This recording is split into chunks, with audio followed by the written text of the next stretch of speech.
Doctor. How you doing? Very well, thank you. Very pleased to be here. How's Comic-Con going for you so far?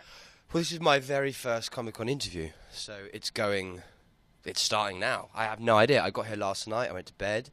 I sort of stuck my head out the window today, and it was quite cool. I saw a woman as a TARDIS walking down the street. I was like, oh, hey, nice TARDIS. But like, kind of people recognise me less now my hair's shorter.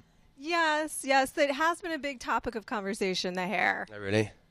But I love it. Let's talk about your tenure as the Doctor, which has been so remarkable. I mean, this is more of a global phenomenon than ever. Certainly, it hits up right against the 50th anniversary. I know you're still in it, but do you kind of have a sense of what this experience has meant to you and what you've meant to the show? Yeah, I mean, what it's meant to me is it's completely transformed my life and my family's life, actually. It's been the most wonderful experience. I've met some of the my closest friends, Karen and Jenna, Arthur, Stephen Moffat, Piers Wenger, Beth Willis. I mean, Mark Gatiss, like so many people that I really care about. And in terms of what I've meant to the show, I don't know really. I'm one of 11 cogs, and we, I feel very privileged to have done it, and I feel very privileged. And it's not over for me yet. I've still got the Christmas special to go. I know. Yeah, and apparently it's like 20 pages in. Stephen was telling me about it last night, so that sounds exciting. What was he telling you? No. If I told you, I'd have to kill you, and you don't want to die on the Thursday of Comic-Con. That would be horrendous. That might be worth it. I know. You mentioned the 11. Let's talk about how your sort of approach to your Doctor and the conversation. He's had such a huge arc in my mind. I mean, I feel like he started out so sort of playful and childlike in a way, and then he went to some very dark places. What were the conversations with Stephen Moffat like? Well, I mean, he's such a consummate writer that he takes you on these journeys, and he gives you these brilliant places to go with that character. And I think, the actor's responsibility is to be inventive in this part, and I hope I've been inventive, and it's very kind that you say that he's playful, because I hope he has a bit of that, and there's a bit of magic and a bit of an old wizened man, and I don't know, that it's such a wonderful part that you've got carte blanche to play with it in any way, and Stephen is such a funny writer, and such a tragic writer that he makes that a very enjoyable experience. Yeah, I was rewatching A Nightmare in Silver the other day, and that role is so Gollum-esque, or that sort of episode is so Gollum-esque and so Shakespearean. I was just thinking how committed you have to be as an actor to play this role. You really know your who. It's she really knows what she's talking about here. And that was a very exciting part that was a very exciting aspect of him to explore, because I've always been intrigued by the darker side of the Doctor.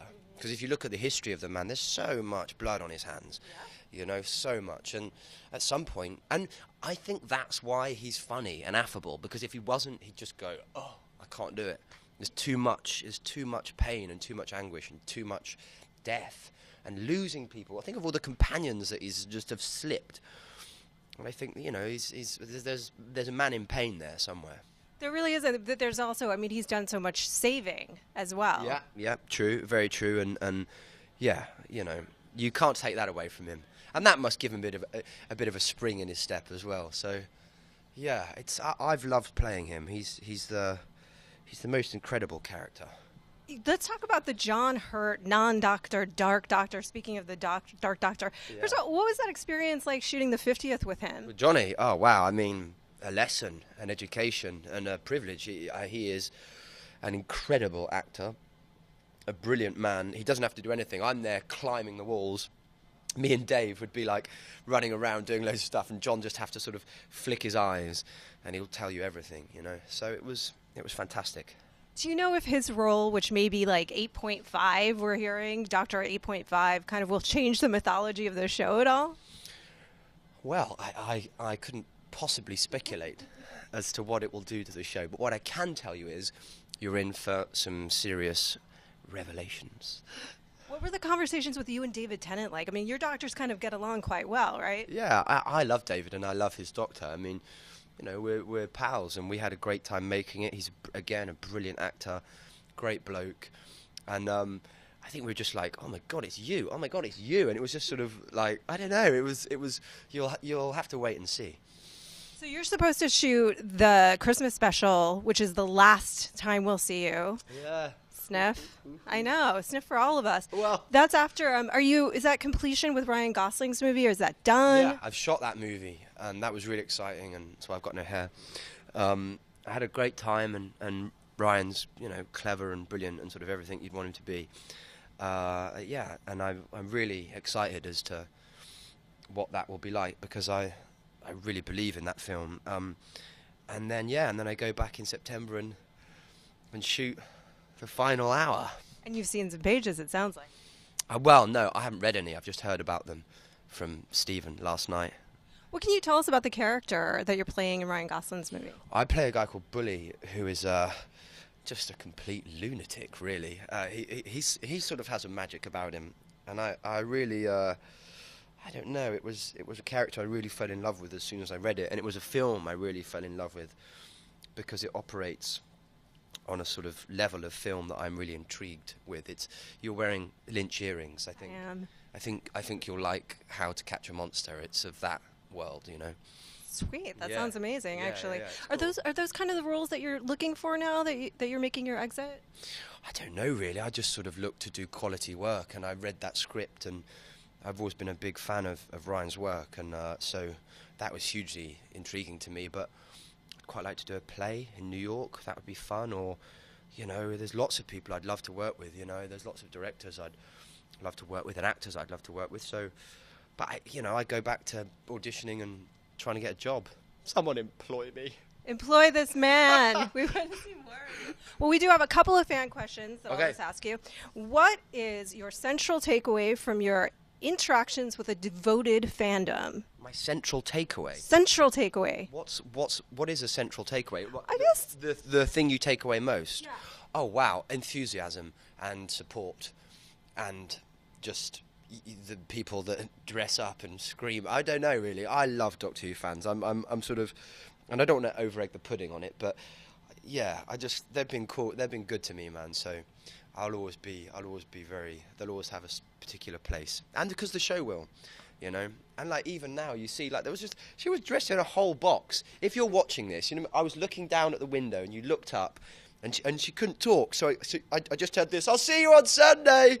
I was like, yeah, see you on Sunday, lady in your TARDIS costume. I hope so much that she is seeing this right now. I hope that she finds it. She will. Someone will do whatever those internet-y things are, and she'll find out. You stay away from the internet. Yeah. I mean, I'd stay away from sort of Googling myself as much as possible, just because I wouldn't stop if I started. And my mum does it enough, to be honest. I just don't know what good can come of it, really. Well, another quick fan question. I think I know the answer to this one. Is Okay. Is anyone that we've already seen on the show, could they be the new Doctor? I don't know, because I don't know who the new Doctor is. I mean, as far as I'm aware, they're sort of looking, or they're beginning to look, and they've got quite a while until they need to decide. So I imagine it will be someone fresh, to be honest, but I really have no idea. Is there anybody you'd like to see, or any sort of new direction you'd like them to go? Who would be? I don't know, really, because I sort of don't want to. I don't want to speculate too much. I sort of feel that's maybe not my place to. Do you know what I mean? Because I might say, because whoever it is will be the right actor or actress, let's wait and see who she is. There's quite a controversy about that, actually. People really want to keep the character as is. Oh, really? Yeah. Well, they're the stalwarts. She's a stalwart, this one. No. What do you think? Do you think it would be wrong if it was a woman? Oh, gosh. You are about to get me in so much trouble. Come on, now I'm turning it round. Welcome to IGN, ladies and gentlemen. Do you think it would be wrong if the Doctor was played by a woman? I don't, no. Oh, diplomatic response. Good. Well media trained. No, it's not. I'm going to get in so much trouble for saying that. I It think can be anyone. It can be anyone, and that's the great thing about the part. If Helen Mirren did it, or if it's someone. There's so many female actresses who'd be amazing, and who knows? I think the most remarkable thing about the character is that it's about, it's more egalitarian. It's about the similarities between species and beings and sort of what unites. Because it's an alien. He's an alien or she's an alien, and so it doesn't matter. The Doctor is a complete alien. It's why the notion of getting married and cooking scrambled eggs just makes him go, the hell are you doing? Do you know what I mean? Go and stand in front of a Dalek and tell him that he looks ridiculous. At the same time, I will say, with all of this history, I do understand a devoted fandom. But, okay, so moving on to, speaking of devoted fandoms, have you seen the Star Trek Doctor Who comic? No. Star Trek Doctor Who comic? Wow, no, I haven't. Somebody wants to know if you'd like to play a Star Trek character. Yeah, I would. I would, JJ. Or Star Wars. So just put it out there. Yeah, but Ben, Ben's kind of done the English villain now, hasn't he? So I don't know. Plenty of room for English villains. Yeah, and he was great in it. So it's yeah, but I love Star Trek and I love JJ's work. I think, what that man can do with the Steadicam is pretty special. The final question that we have from the fans is, will you ever wear a bow tie again? Yes, because bow ties, ladies and gentlemen, are cool. So cool! They are cool. It's been such a delight. Thank you so much. Skin, lady. Thank you. Thank you for having me.